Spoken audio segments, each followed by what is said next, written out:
Something would have taken my mother like a possession almost, and she did have a drinking problem in those years, which...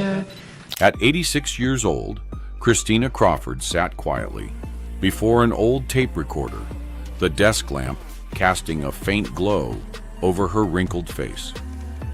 Her dim, cloudy eyes still seemed to reflect a past that refused to fade. Her voice was hoarse, low, and trembling.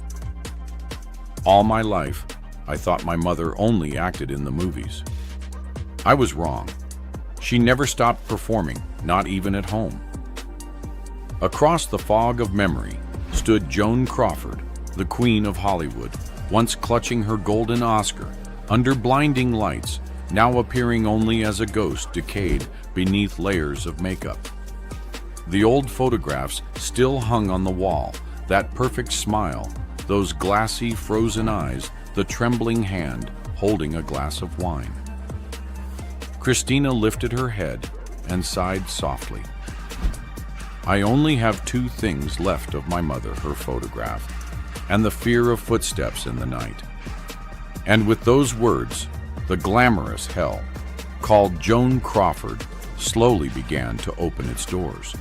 I used to think that if I behaved better, she would love me. But the harder I tried, the clearer it became. In that house, love was the rarest thing of all. That winter afternoon in Idaho, rain fell softly against the wooden roof. Inside the small house, Christina Crawford sat before an old tape recorder, her thin finger hovering over the red button. Her voice was hoarse and deliberate, as if afraid to awaken the sleeping memories. I used to think, if I behaved, if I stayed quiet, if I smiled at the right time, she would love me. But no. In that house, love was the rarest thing of all. The sound echoed between the raindrops, opening a door to the years no one wanted to remember. People once called Joan Crawford's Brentwood mansion the paradise of light and fame. Every corner of the house was photographed for magazines, the immaculate white living room, the grand curved staircase like a classic film set, and the image of a glamorous mother surrounded by 4 perfect children. But behind that photo was another world, cold, strict, and full of fear, where everything moved under the command of one person, Joan Crawford. Every morning, as soon as the first click of heels echoed down the hallway, Christina would jolt awake. She never needed an alarm clock.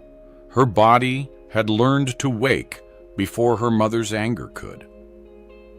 Joan entered the room in her white robe, a coffee cup in hand, the scent of Chanel No. 5 flooding the air. She never smiled. Her gaze examined her daughter, like inspecting a porcelain doll, imported from Paris, flawless, or nothing at all. "Who are you?" Her voice cold and dry. "I'm your daughter," Christina answered softly. "No," Joan said, setting her cup down, each word cutting through the air like paper under a blade. "You are the daughter of Joan Crawford, and you will make that name worthy of respect." That was the daily ritual. Afterward, Christina had to stand in front of the mirror and brush her hair exactly 100 times, counting aloud without error. "Too fast, you lack grace. Too slow. You'll be late," Joan said never, looking up, her tone flat and rehearsed like reading from a script. Christina didn't understand why even brushing her hair had to be perfect. But she obeyed because every mistake came with a price. Once for forgetting to say, "Yes." Mother Joan yanked the blanket away, dragged Christina from bed, and forced her to kneel on the cold wooden floor. "Don't ever make me repeat myself," she said, her eyes unblinking. Christina apologized through trembling lips, but it was never enough. Joan stood there in silence, watching as if teaching her daughter how to perform obedience more convincingly. At night, when the bourbon took over, Joan would emerge from the living room with a glass in hand, red lipstick gleaming, and a thin smile on her face. The housekeeper later said that was the most dangerous hour. One night, Joan opened the bathroom door, poured a full bottle of bourbon into a tub of cold water, and called Christina.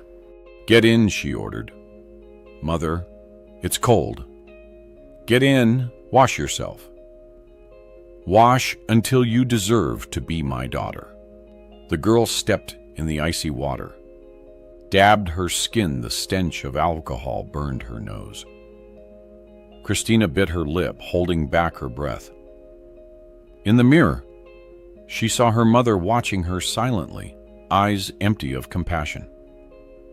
When she finally stepped out, her teeth chattering, she whispered, "Thank you, Mother." Because in that house, fear was mistaken for respect. At 8 years old, Christina gathered her courage to say, "I don't want to be an actress." "Mother," Joan froze for a moment, then smiled a short, twisted smile. She set down her drink, pulled a makeup scissor from the drawer, and walked toward her. "You don't need to act, Christina. You just need to be beautiful." A sharp snip echoed. A lock of hair fell to the carpet, then another, and another. Joan, cut it all clean, precise. "That's the hair of an ungrateful child," she said, and walked away, leaving the girl standing alone, surrounded by strands of hair, like a small funeral for her childhood. Christina didn't cry, she didn't dare. Tears only made her mother angrier. Instead, she looked into the mirror, her head, uneven eyes, swollen lips purple, and promised herself, "One day I will leave this place." The old housekeeper, Mrs. Reynolds, later said Crawford had two faces. On camera, she was an angel. Off camera, she was fire. Christina had known that long before. Every time she saw her mother smile for the cameras, she felt only fear, because she knew when the door closed, that smile would turn into a blade. Once, Christina came down with a 102-degree fever. She trembled in bed, but Joan only placed a hand on her forehead and whispered, "You're too weak, Christina." The girl brightened, thinking her mother cared, but Joan continued, voice sharp as steel. "Illness is the choice of a failure. I don't raise failures." The next morning, though still feverish, Christina was forced to wear her school uniform. At the gate, she collapsed.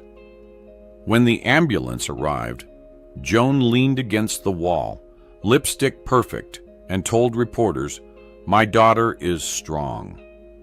I raised her that way." After that year, Christina stopped hoping.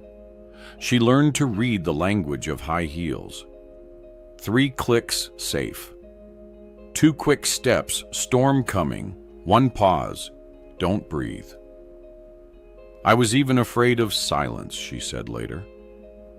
Because in that house, silence meant anger was about to explode. By 12, Christina was no longer a child. She was a child actress in a never-ending film called The Crawford Family. Every smile, every hug was scripted.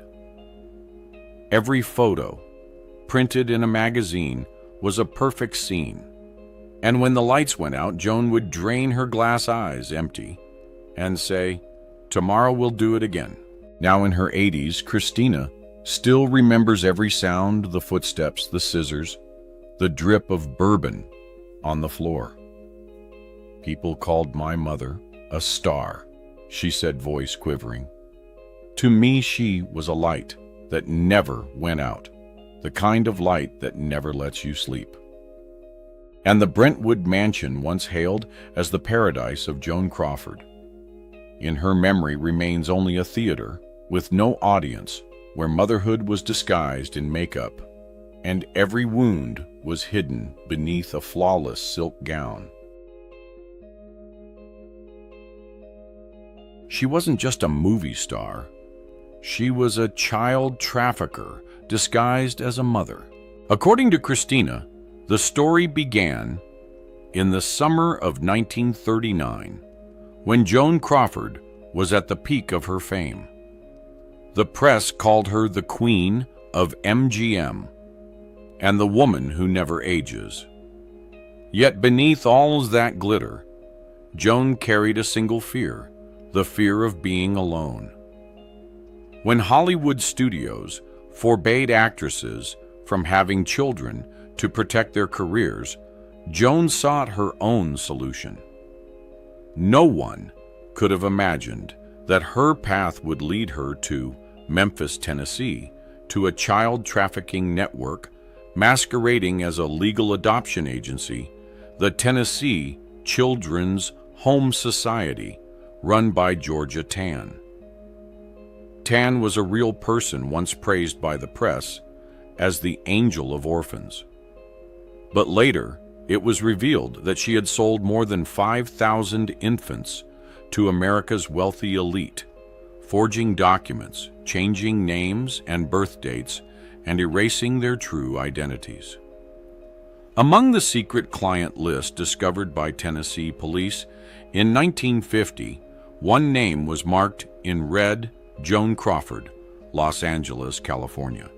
A former employee of the agency recalled in a 1978 interview with the Commercial Appeal, "I still remember that night, June 21st, 1939. A very elegant woman, wearing dark sunglasses, came into the office near midnight. She signed a few papers, handed over a cash envelope, and left carrying a baby girl. No one knew it was Joan Crawford, only that she wanted everything kept quiet. That baby girl was Christina Crawford. Christina's childhood in the Brentwood mansion felt like a film directed by obsession. Every morning, Joan forced her to stand before a mirror, brush her hair 100 times, and recite, "You are the daughter of Joan Crawford. You must be perfect." If Christina misspoke a word, her breakfast was thrown to the floor. If she spilled water, her tiny hands were beaten until they bled. Former maid Lillian George told CBS in a 1978 interview, Miss Crawford had two faces. On camera, she was an angel. But when the lights went out, she turned into a monster. The whole house went silent the moment her heels touched the floor. Christina remembered most the nights her mother drank. Joan would pour bourbon into a cold bath, force her daughter to stand inside and say, "This is how you wash away your insolence." The house would fall completely silent. No crying, only the splash of liquor and Joan's hollow laughter, echoing like something from a horror film. Now, Christina finally had her answer for why her mother treated her that way. In 1943, Joan adopted a baby boy named Christopher. But only months later, the boy's biological mother discovered forged paperwork and filed a lawsuit. The case was handled behind closed doors in a Los Angeles courtroom, where the judge ordered Joan to return the child. According to court clerk Harold Branson, Joan stood still for a moment, then turned and muttered, "No one takes what's mine." A month later, Joan appeared with another baby boy, also named Christopher Crawford, as if nothing had ever happened. It wasn't coincidence, it was intentional. Joan hired MGM's private lawyer to redo all the paperwork, replace every document, and seal the files. From that day, the first Christopher was never seen again. By 1947, Joan contacted Georgia Tann once more, this time to expand her family. She requested twin girls. According to journalist Paul Morrison, NBC 1993, Joan paid $11,500 in cash to adopt Kathy and Cindy, with all paperwork completed overnight in Memphis. The next morning, Life magazine ran a cover photo of Joan holding two smiling babies under the headline, "Hollywood's Heart of Gold." No one knew the image came from an illegal transaction. A nurse who witnessed the exchange later testified in an investigation report, "Miss Tann told us to hand over the babies to a woman from MGM. It happened so quickly. I only remember her white gloves, the scent of expensive perfume, and those cold eyes." At that moment, 8-year-old Christina stood at the top of the stairs watching her mother cradle the twins, beaming for the cameras. But when the lights went out, the smile vanished. Joan set the babies down and whispered, "Now it finally looks like a real family." When Georgia Tann died in 1950, her child trafficking operation was exposed, shaking America. The Memphis Press Scimitar headline read, "Thousands of children stolen sold to the rich and famous." Though Joan's name never appeared in the official report, investigators found a torn note in Tann's office that read, "JC took 2 girls, keep confidential." Years later, when Christina began searching for her true origins, she went to the Shelby County Courthouse archives in Memphis. In her file, the line for biological mother had been crossed out in red ink and replaced with the name Lucille LeSueur, Joan Crawford's real birth name. Christina said she collapsed on the floor, realizing the truth. "I wasn't Joan Crawford's daughter. I was a product of her fame." According to Hollywood psychologist Joan Crawford, displayed signs of narcissistic personality disorder, an obsession with control, and a desperate need to construct a flawless public image. Her purchased children were not acts of love, but tools to perfect her lifelong role as the ideal mother. Journalist Linda Garfield wrote in Hollywood's Hidden Crimes, 1979, "Joan didn't give birth to children, she created them like movies. Each child was a prop in her story, titled The Perfect Image." Later, Christina said, "I didn't write my book for revenge. I just wanted to tell what Hollywood hid." She used to say, "Blood doesn't matter, fame does." And she was right. We were never her blood. We were her instruments to keep her legend alive. At that point in her story, Christina's voice softened. She looked off into the distance, as if seeing the old Brentwood house again, filled with fake laughter and the stench of bourbon. The mirrors in that house are rusted now, but if you look closely, you can still glimpse the faint reflection of a woman holding a glass of liquor, smiling beneath the fading light.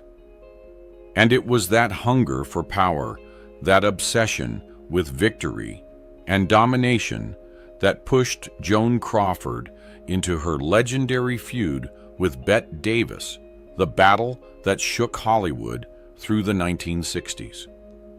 A war where no one could tell anymore what was performance and what was pure hatred. My mother, she would do anything to win, even if it meant nearly killing someone just to see her own face on the front page the next morning. Hollywood in the 1930s was a battlefield where women fought with smiles, and Joan Crawford was its most dangerous player.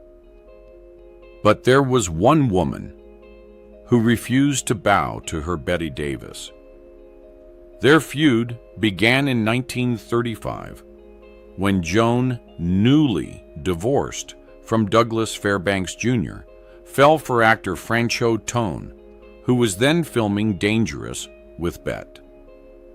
Bet later told Time magazine, "I was in love with Franchot. We had something pure until Joan showed up." Joan, on the other hand, made her entrance like a storm. She arrived on set in a silk gown drenched in Chanel No. 5, standing quietly in the corner while staring straight at Franchot. Within weeks, he proposed to her. The wedding took place at Joan's Brentwood mansion. When Betty heard the news, she smashed her glass of wine and said in front of a crowd, "Someday I'll destroy her with a camera." That line became a prophecy, and 30 years later, it came true. In 1962, Hollywood was stunned when Warner Brothers announced that its two sworn enemies, Joan Crawford and Bette Davis, would co-star in Whatever Happened to Baby Jane. Director Robert Aldrich later admitted, "I had two doctors on standby during filming because I honestly didn't know when one of them might kill the other." The tension on set was suffocating. Every morning, Joan arrived early and told her assistant to tape a note to Bette's mirror. "Remember, she's still younger than you." Betty retaliated with her own note. "At least I don't need surgery to look it." Crew members later said every scene they filmed together felt like a real fight. During one scene where Bette had to drag Joan across the floor, Joan secretly filled her costume pockets with rocks so heavy that Bette's arms bruised from the effort. When the director yelled, "Cut!" Betty screamed she did that on purpose. Joan only smiled coldly, sipped her drink, and said, "Just staying in character, darling." In another scene, when Bette had to slap Joan, she actually hit her hard enough to split Joan's lip, her blood splattering onto the camera lens.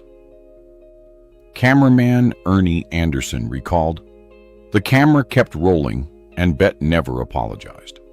She just looked at Joan and said, 'That slap was for Franchot Tone.'" But what Hollywood remembers most isn't the slap. It's what happened at the Oscars, one of the cruelest acts of revenge in movie history. In 1963, Bette Davis was nominated for Best Actress for her role in Baby Jane. Joan, despite co-starring, was snubbed.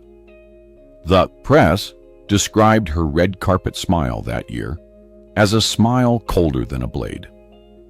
A week before the ceremony, Joan secretly met Anne Bancroft, another nominee, who was tied up with a Broadway performance in New York. Joan said sweetly, "If you win, but can't attend, I'd be honored to accept on your behalf." Anne agreed. On Oscar night, when the envelope opened and the announcer said, "Anne Bancroft," Bette sat poised, expecting her own name. But when the curtain parted, Joan Crawford walked onto the stage in a shimmering silver gown, smiling icily as she accepted the trophy. "On behalf of Miss Bancroft, I accept this award with gratitude." The audience fell silent. Cameras caught Betty frozen in her seat, her lips trembling, her hands gripping the chair. A Los Angeles Times reporter wrote, "In that moment, the two most powerful women in Hollywood weren't actresses. They were warriors on a battlefield of fame. But few knew that after that night, Joan Crawford almost killed someone." According to costume designer Edith Head, the next morning, on the set of Hush, "Hush, Sweet Charlotte," 1964. When Bet was coming down the stairs, Joan deliberately spilled shards of broken glass on the floor, causing Bet to slip. She survived, but with a torn scalp, requiring 8 stitches. Police never investigated. Warner Brothers wanted to avoid scandal. But word spread fast through Hollywood, and after that no one dared to share a set with Joan again. Christina recalled, "When I asked my mother about it, she just shrugged. It was an accident," she said. But her eyes, they didn't look innocent. She liked knowing people were afraid of her. After that incident, Bet's career continued to flourish while Joan began to crumble. She drank more, lost control, and became consumed by the idea of Bet outshining her. Whenever she saw Bet's name in a magazine, she'd burn the pages, whispering, "She'll never win. Never." One night, Christina overheard her mother talking to herself in a dark room. "They want me to lose. I'll make Hollywood burn with me." The room reeked of bourbon. The light flickered against torn photos of Bette Davis scattered on the floor. Film critic Peter Morris of Variety later wrote, "Joan Crawford didn't just hate Bette Davis. She hated the world that stopped worshiping her." And perhaps that was her ultimate tragedy. When a woman has lived her entire life, by the light she'll burn everything around her just to keep that light from going out. She'd lived her whole life behind that mask, and even in death she couldn't take it off. In her final years, Joan Crawford lived as if she were trapped in a role that never ended. Only this time, there was no audience, no director, one to call cut. Inside apartment 22G of the Imperial House in New York, she built herself a private stage, curtains, always drawn mirrors covered, and the lighting dimmed just enough to illuminate a face slowly being devoured by time. Christina recalled, "My mother could never bear to see herself grow old. She covered every mirror, tore up her old photos, but kept hundreds of newspaper clippings hung on the walls as if she wanted those headlines to speak for her heart. On her vanity sat a glass of vodka mixed with milk beside piles of worn makeup brushes. Every night, Joan would sit before a large portrait of her younger self, red lips, glassy eyes, and whisper softly, 'Beautiful Joan, don't ever let them take that light away from you.'" Her loyal maid, Mamie Hill, said that some nights Joan would wake her up in the middle of the night to test the lighting. She'd switch on the lamps, move chairs, adjust the curtains, then sigh. "No, it's wrong. The light doesn't love me anymore." After Bette Davis made her comeback, Joan grew increasingly unstable. Whenever Betty's face appeared on TV, Joan hurled her drink at the screen, shouting, "Turn it off! I don't want those eyes looking at me." One morning, Mamie found her sitting on the floor, surrounded by torn photos of Bette Davis. Joan looked up, voice cracked and hoarse. "Now she can't look at me anymore." By then, the press called her a lost legend. A neighbor told the New York Post that sometimes late at night they heard her singing softly. From the apartment Blue Moon, "You saw me standing alone," the same song once played at her glittering parties. But now, the voice trembled, the echo of a woman lost in a maze of her own making. She had no friends left, no visitors. She refused every interview. Instead, she spent hours writing letters to people who were already dead. When police later searched her apartment, they found dozens of envelopes. To Bet, I Still Won, and to Louis Mayer, You'll Never Forget My Name. In April 1977, Joan was diagnosed with pancreatic cancer. When doctors urged her to be hospitalized, she replied coldly, "A star doesn't die in a hospital bed. I'll choose my own light." She told Mamie to buy new powder, new lipstick, and to set aside her white gown, the one she called her exit dress. Every night, she still applied her makeup before bed. Even when her hands shook, she traced her lips carefully before putting the brush down. A week before she died, she told Mamie in a faint but firm voice, "If I die, don't let anyone see me without makeup." On the night of May 9th, 1907, Mamie heard a crash from the bedroom. When she rushed in, Joan lay on the floor, clutching a string of pearls. Beside her was an empty glass of vodka and milk. She was wearing the white gown, her lips still painted red, her eyes gently closed as if merely resting between scenes. They say her last words were, "Don't turn off the lights." When police entered the next morning, every mirror in the apartment was still covered. Only one framed photo remained uncovered of Joan Crawford at the 1946 Oscars, her eyes blazing, her smile half proud, half defiant. Beneath it was a handwritten note, "If there's another life, I'll return when the lighting's perfect." When her will was revealed, Hollywood erupted.